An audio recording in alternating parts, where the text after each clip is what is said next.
This presentation is for Personalized Learning, Standard 5.1, Criterion 16, Standard 6.1, Criterion 19, and Standard 7.1, Criterion 23. My name is Victoria Denker, and this is for ITech 7500.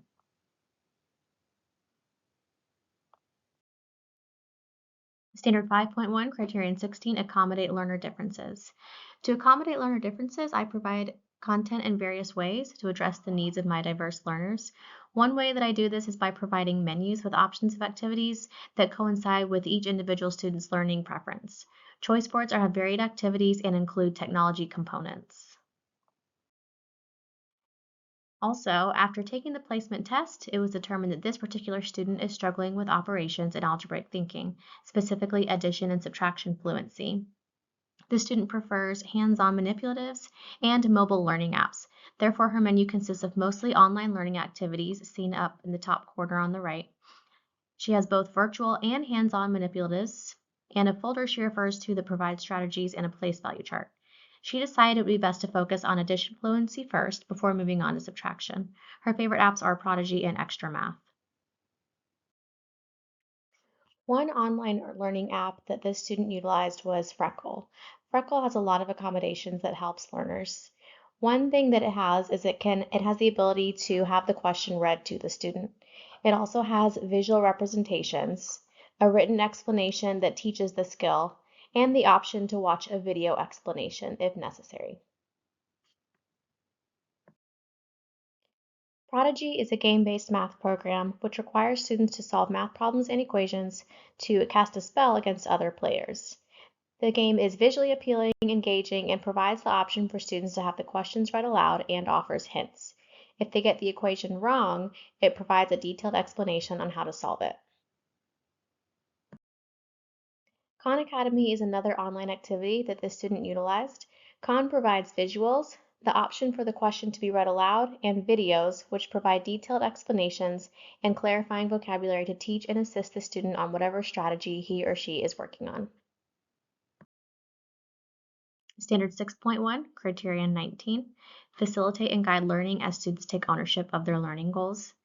At the beginning of the school year, I meet with each student to complete a learner profile to understand the student's strengths, weaknesses, preferred way of learning, etc. This helps me understand how I can help them create and meet their goals. Then, once students have taken some assessments, I meet with each student to set a goal. With guidance, students set their own goals. After the goal is set, we decide on the best strategy for that student to meet their goal.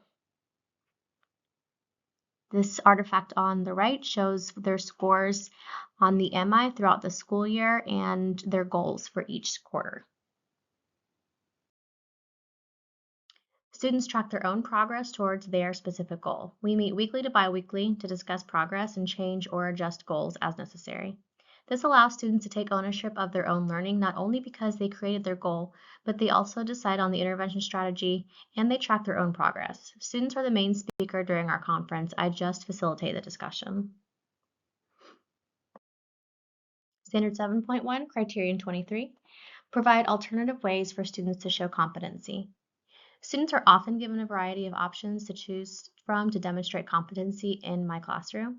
We do a lot of project-based learning, and while I provide options for the students, they are also free to pitch other ideas to demonstrate their understanding of a topic. I've had children in the past do things such as songwriting, choreograph dances, create posters, etc. This is an example of a rubric I use to grade projects from our entrepreneurship unit, in which students had several technology-related options to present their projects. For this assignment, students had to create an opinion/persuasive piece that shares which pet they think is the best. One student chose to create a series of Instagram posts on Adobe that gives reasons and examples of why they think pit bulls are the best. And this student chose to write their opinion piece on why beagles are the best using PowerPoint. Thank you for listening.